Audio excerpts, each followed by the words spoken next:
12th March 1943. The heat over Oro Bay shimmered like a living thing, turning the steel of the parked B-25 Mitchells into soft, trembling shapes in the distance. The air smelled of aviation fuel, salt, and the rotting jungle just beyond the field. Captain Lewis "Iron Hand" Mercer wiped a black streak of grease from his cheek as he stared at the aircraft that everyone said should not exist. Even his own crew joked that the thing couldn't possibly fly straight, let alone fight. Too heavy, too nose-loaded, too unstable.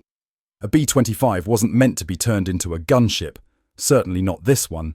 Not with the re-welded frame, not with the oversized mounts, not with the 6 heavy .50 calibers lined like steel fangs down the sides of the fuselage. And definitely not with the monstrous, jury-rigged forward battery built from spare parts, scrap brackets, and pure stubbornness.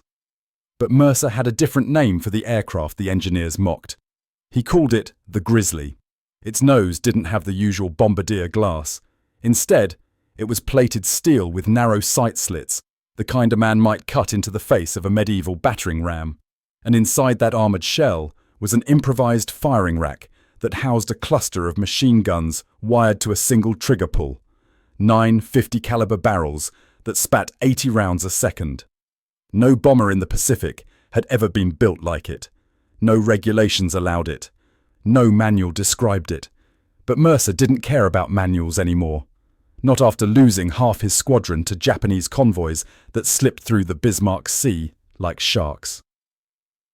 Not after seeing Allied supply ships burn to their keels because the enemy moved too fast along that deadly chain of islands. Command needed something that hit harder, lower, faster. Something that didn't just bomb, but tore ships apart. And the Grizzly was his answer. His crew approached across the dusty strip. Each man had a different expression: excitement, fear, disbelief. Engineer Tom Braddock shook his head the way he always did before a flight, mumbling, "This is insane, completely insane." Yet he was the one who had welded the brackets through 2 humid nights until his shirt clung to him like wet canvas. Gunner Al Gutierrez patted the fuselage lovingly, like a prize fighter greeting an old friend. Navigator Henry Klein looked skeptical, but he had learned long ago not to bet against Mercer's ideas. The engines coughed, then roared alive, sending vibrating waves through the bones of everyone nearby. The Grizzly rolled toward the strip, blowing hot dust in spirals behind it. Mercer pushed the throttles forward with the slow confidence of a man who had already gambled his life and won more times than anyone could explain. As the aircraft lifted into the morning sky, the jungle canopy below broke into patterns, greens, golds, shadows sliding like serpents. The Pacific stretched beyond that like hammered blue metal. The target was a Japanese supply run moving through a narrow corridor between New Britain and New Guinea. 12 ships in total, a mix of transports, cargo haulers, and 2 escort destroyers whose guns could shred a normal B-25. But Mercer wasn't flying a normal anything. As the coast fell away behind them, Mercer felt the vibration of the forward guns humming through the frame. Too much weight, too far forward. Any engineer would have said the nose would dip and the aircraft would handle like a crippled mule. And on paper, they were right. But Mercer had spent 3 weeks flying test passes, adjusting trim, shifting ballast, redistributing ammunition boxes through the fuselage until the Grizzly behaved just enough to keep airborne in a fight.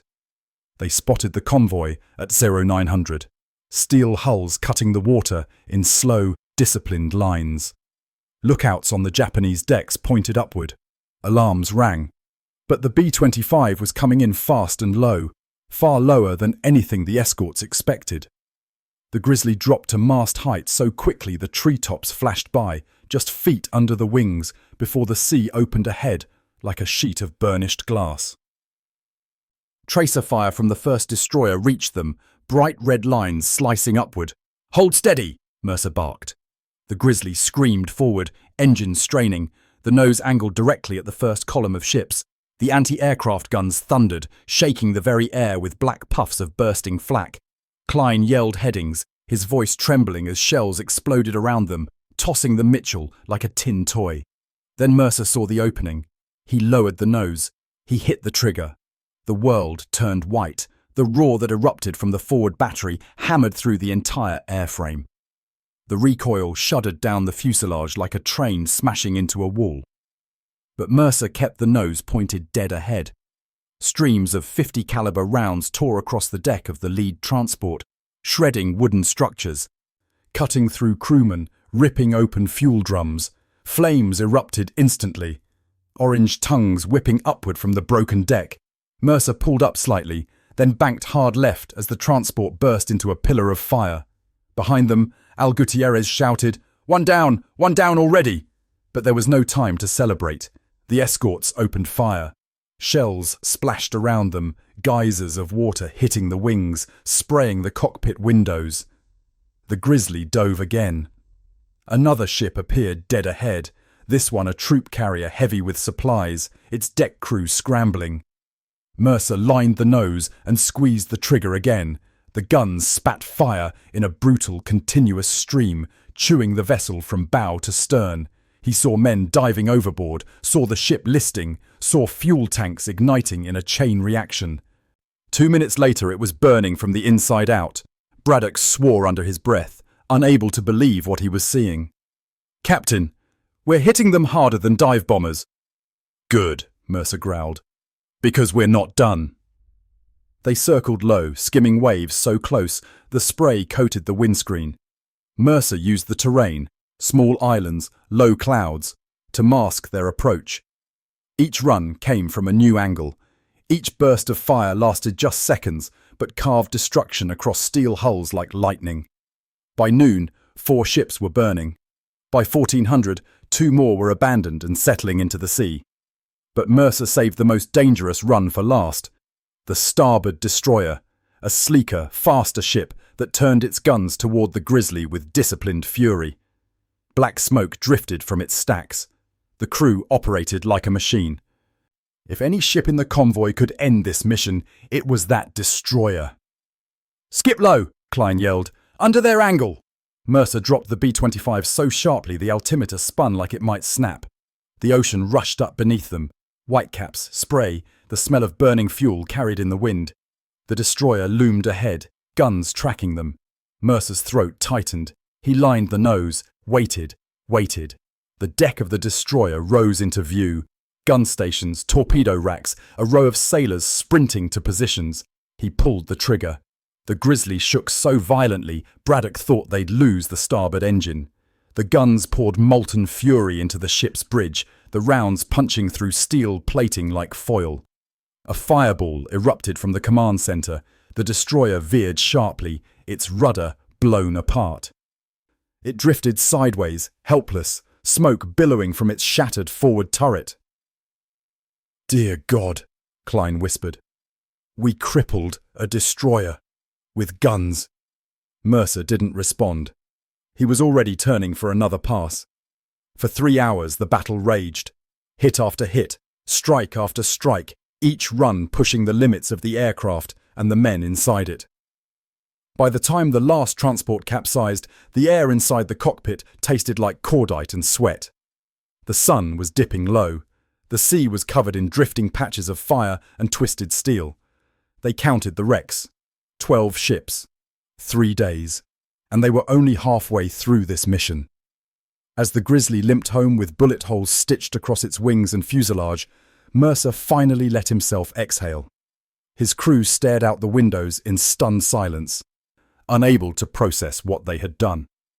The impossible gunship, the freak, the joke, the machine engineers said would never survive combat, had just rewritten the rules of Pacific warfare, and tomorrow they would return, because there were more Japanese convoys moving through those waters, and the Grizzly wasn't finished yet.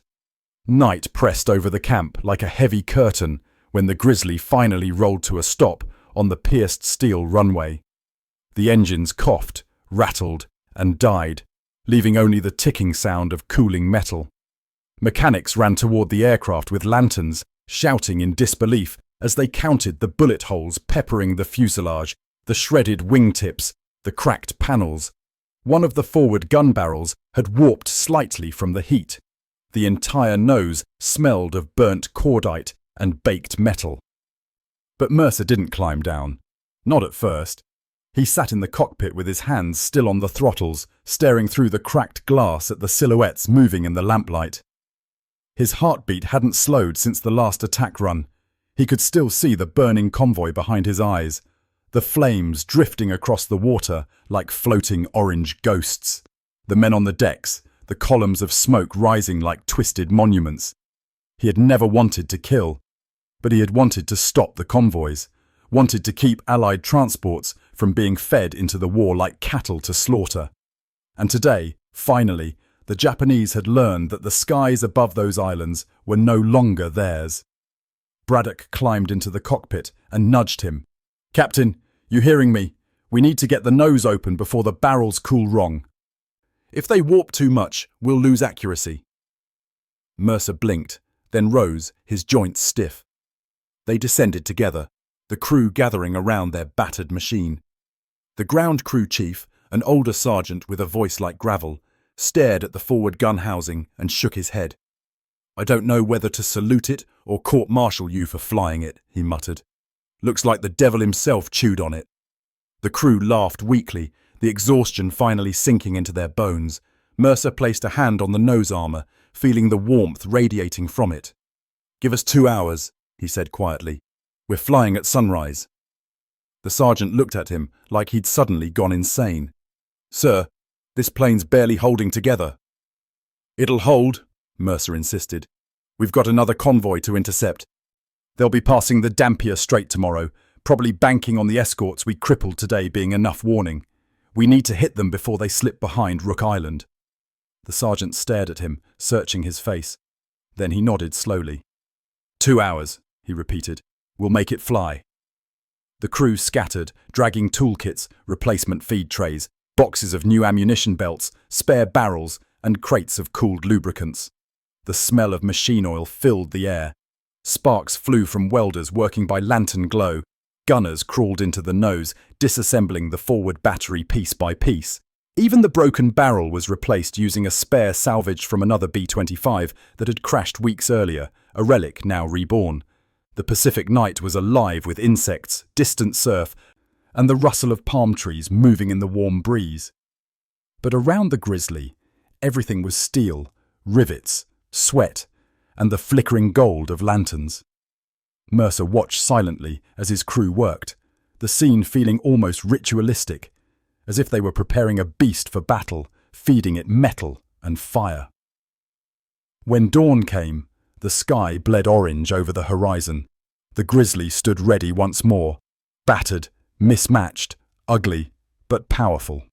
Mercer climbed aboard, the fatigue washed from his face and replaced with a cold determination that his men recognized instantly. Klein unfolded a new reconnaissance sketch, pencil marks tracking the enemy movements from the night before. "Convoy sighted between Long Island and Umboy," he explained. 4 large transports, at least 5 smaller freighters, and a probable escort, either a destroyer or a heavy submarine chaser. If they make it through that gap, they'll run the coastline and vanish into the archipelago. "Then we hit them in the gap," Mercer said. They took off into the warm morning air. The engines buzzed with a slightly uneven rhythm. Damage still hid somewhere inside their frames. But the Mitchell climbed steadily. Below them, the ocean sparkled, deceptively calm. Above them, clouds gathered in soft pillars, their edges glowing in the early sun. The crew settled into their positions, the fear from yesterday replaced by something sharper, cleaner, momentum. They had seen what the Grizzly could do. Now they believed in it. 2 hours passed before the sea below broke into columns of angled shadows. Ships, smoke trails, wakes cutting the water. The Japanese convoy was moving in staggered formation, wary, spaced wide to reduce vulnerability to bombers. But they weren't facing bombers. They were facing Mercer. He dropped altitude immediately, pushing the B-25 down into the trough of the wind. They skimmed the waves again, the spray slashing upward like broken glass. Klein called the bearings. Gutierrez braced in his turret. Braddock's hands hovered over the engine controls, ready to compensate when the guns rattled the entire aircraft. "Pick the biggest ship first," Mercer said. "That one," Klein replied, pointing. "Troop carrier, armoured sides, probably hundreds of men aboard." Mercer nodded. "Then that's the one that doesn't make it home." The Grizzly roared forward. Alarms sounded on the Japanese decks, signal flags snapped. Gunners scrambled to their positions.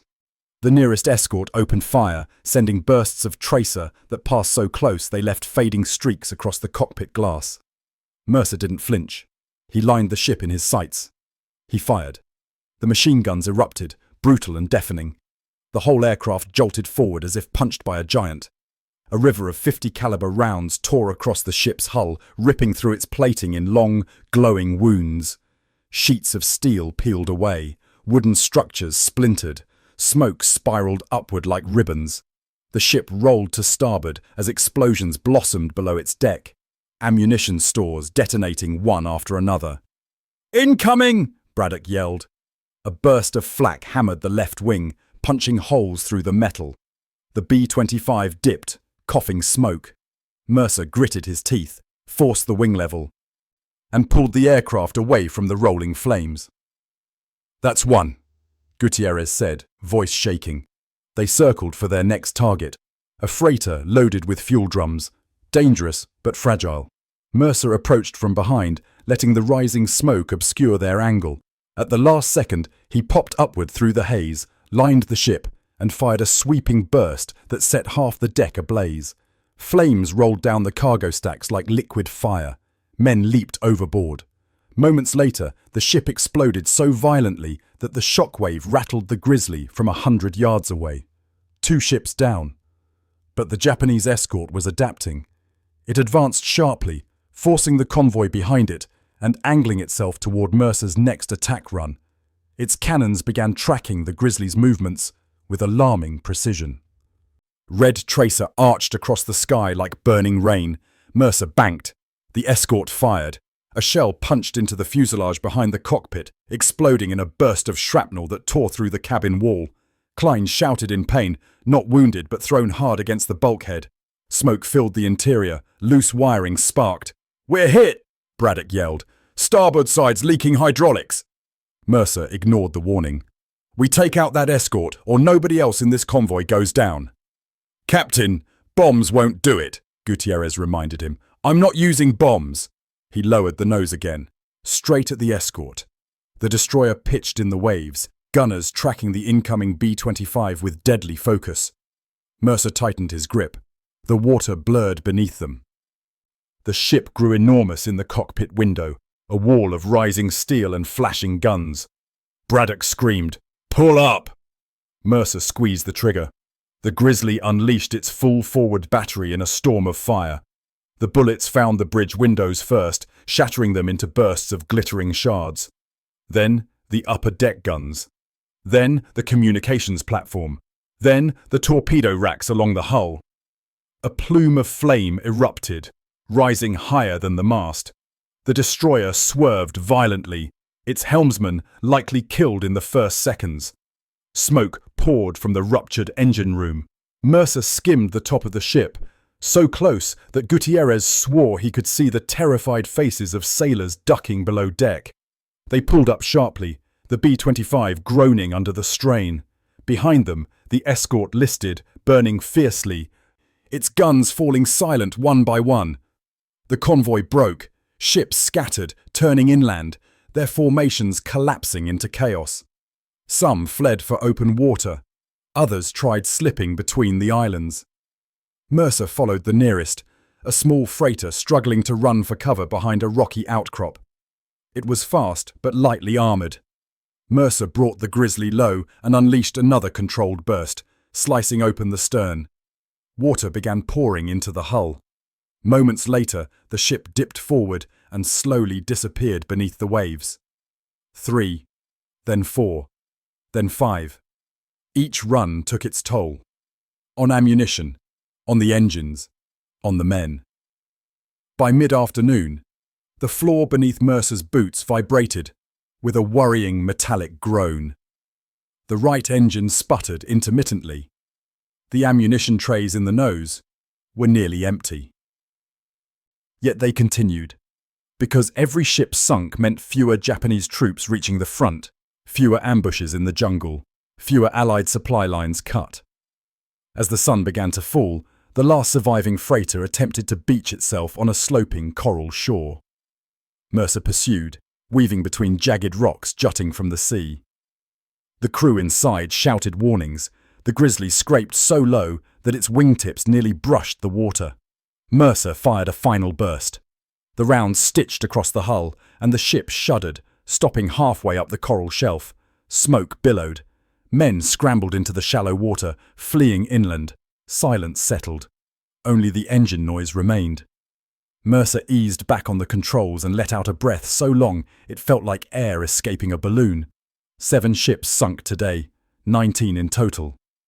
Over just 2 days of flying a machine that had no right to exist. But as the Grizzly turned toward home, lights flickered on the instrument panel, hydraulics failing, engine heat rising, ammunition nearly gone. The aircraft limped through the sky, barely maintaining altitude. Mercer glanced at the coastline, then the sea, then his trembling hands. Tomorrow would be the 3rd day, and the Grizzly might not survive it. But the Japanese convoy approaching from the north didn't know that, and they had no idea that the impossible gunship was still coming for them. The Grizzly limped back toward Oro Bay under a bruised sky thick with gathering storm clouds. Darkness pressed in early, swallowing the horizon until only the faint glow of scattered lightning showed the outline of distant mountains. The air inside the cockpit crackled with static from the approaching storm, and every time Mercer adjusted the controls, the Mitchell responded with the sluggishness of a wounded animal. Braddock crawled forward from the rear fuselage, wiping blood from a shallow shrapnel cut on his forearm. "Captain," he said in a low voice, "the right engine's running 50 degrees hotter than normal. If we push her too hard, she'll seize, maybe worse." Mercer nodded, but kept his eyes forward. "We'll get her down, then we'll get her ready." Braddock stared at him with disbelief. "Ready, sir. One more mission like today, and the nose will fall off, literally. You can't fight a 3rd day with this thing." Mercer didn't answer because he didn't need to. The order had already been given, unofficial, passed only among crews who understood what tomorrow meant. A 3rd convoy had been sighted north of Umboy Island, moving toward a protected bay. If it made landfall, the Japanese would reinforce a coastal staging point that had already caused chaos for Allied patrols. The Grizzly was the only machine fast enough, low enough, and brutal enough to stop them. And so the question wasn't whether she would fly. It was simply whether she would hold together long enough to finish the fight. When they rolled onto the runway, sparks burst under the right wheel as it touched down too hard. The crew chief sprinted out, waving his arms in a panic, but Mercer kept the landing steady, guiding the plane to a slow, groaning stop. Mechanics swarmed the aircraft with lanterns again, but this time their faces showed something bordering awe. They expected wreckage. They saw a monster that refused to die. One of the younger mechanics walked along the fuselage, counting the holes. "I stopped at 80, he said, voice cracking. "There's more. I don't know how she's flying." Mercer stepped out of the cockpit, legs stiff, back aching from hours of flying under recoil that rattled his spine. But as he touched the warm metal of the nose, he felt a strange calm wash over him. The Grizzly lived, and she would fly again at dawn. Through the night, the storm rolled overhead, sheets of rain hammering the steel runway.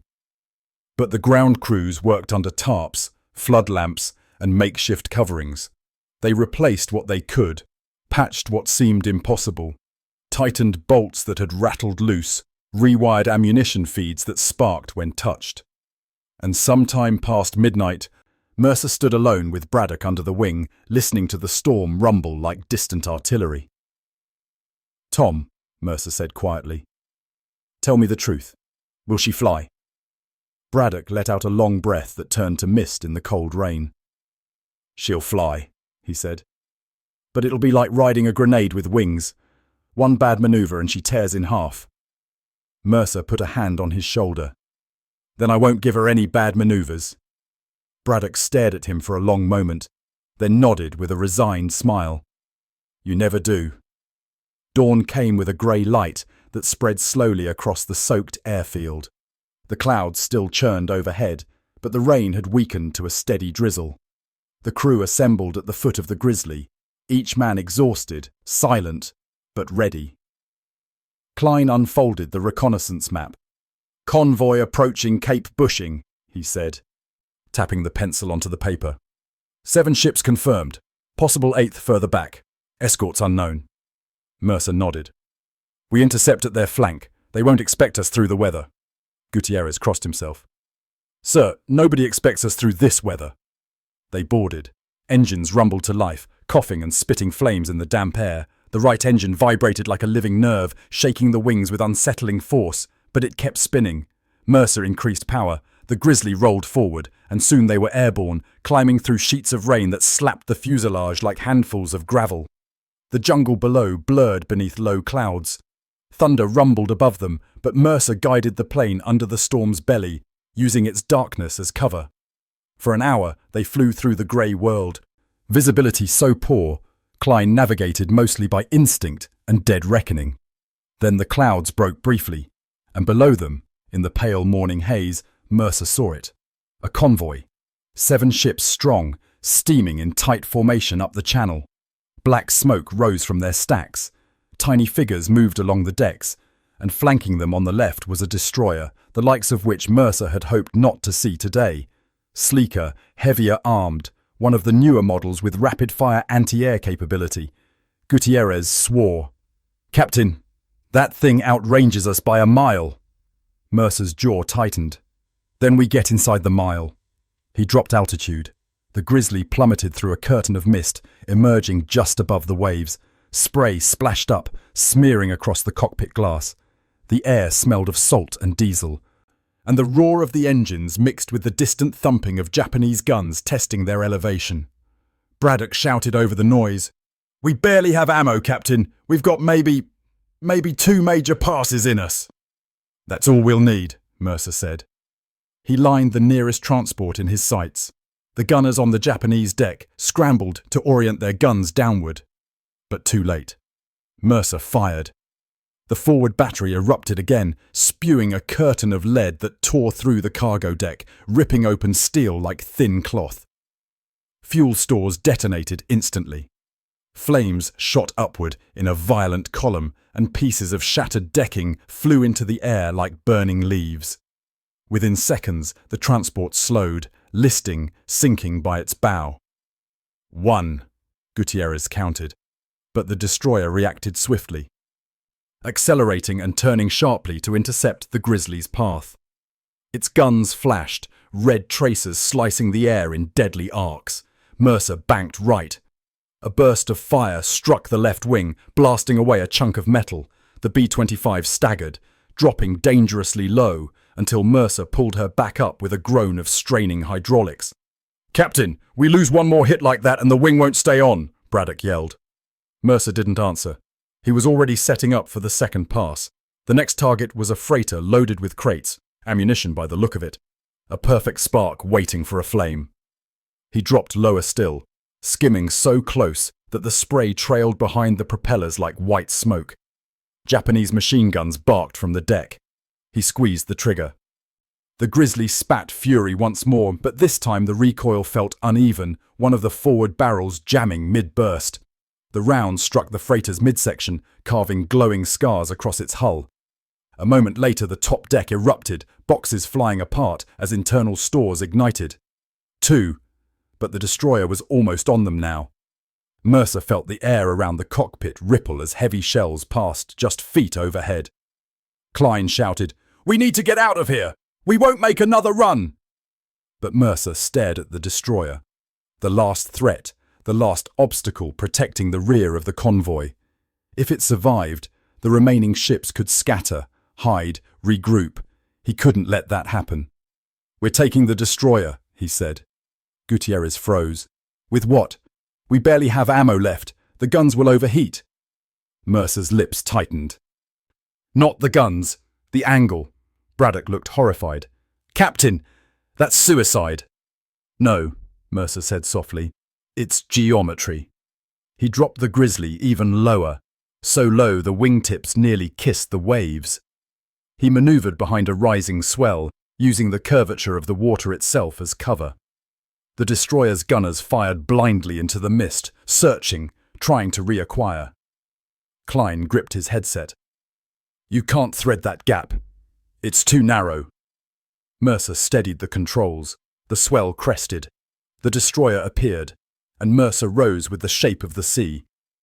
The Grizzly burst upward into clear line, just 100 yards from the destroyer. Impossibly close, far too close for the ship's heavy guns to angle down.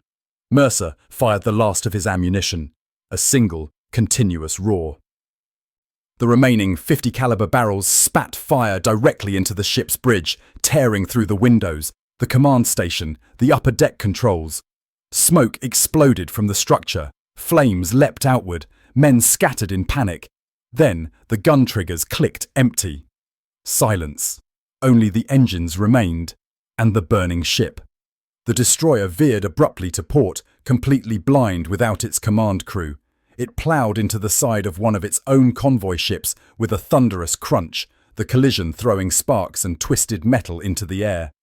The two ships locked together, burning. 3.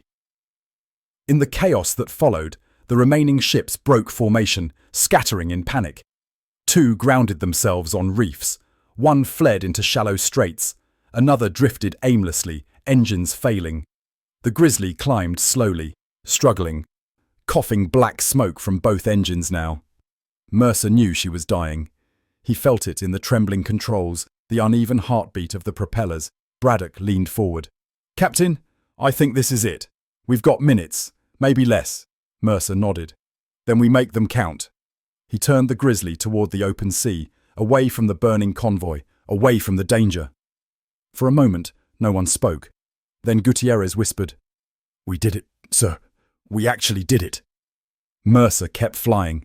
He didn't trust the engines to keep spinning. He didn't trust the wings to keep holding, but the ocean rolled beneath them, shimmering under thinning clouds. The wind calmed. The sky brightened. The world became strangely peaceful as the final minutes ticked away. When the runway finally appeared through the mist, Braddock let out a choked laugh of disbelief. Klein sagged back in his chair. Gutierrez wiped his eyes with his sleeve. Mercer brought the Grizzly down gently, too gently, as if afraid the aircraft might shatter if he breathed too hard. They touched the steel runway, rolled, slowed, stopped. Silence fell in the cockpit. Braddock whispered, Captain, she's done. She won't fly again. Mercer nodded, placing his palm on the cracked instrument panel. She doesn't have to. Word spread across the airfield faster than any officer could contain it. Men ran from hangars, from tents, from the mess hall to see the impossible aircraft that had ended 20+ Japanese ships in 3 days. Something no bomber, no fighter, no naval squadron had ever done in such a short span. Engineers who once called it madness approached the Grizzly with reverence. Mechanics touched its battered nose like a relic. Someone began counting the holes again. Someone else whispered, I thought she was a myth. And Mercer simply stared at the monstrous machine he and his crew had built. Ugly, loud, unstable, but courageous as any man he'd ever flown beside. A general arrived, stunned, speechless at the sight. A reporter weeks later would call the Grizzly the most unlikely naval weapon in the Pacific. And Mercer never spoke much about it again. But his crew would never forget the final moments, when the plane sat in the fading sunlight, scarred and shaking, but victorious. A gunship born from spare parts, a B-25 nobody believed in, a monster that should never have flown. And the only machine in the Pacific theatre to sink 12 Japanese ships in 3 days and live long enough to tell the tale.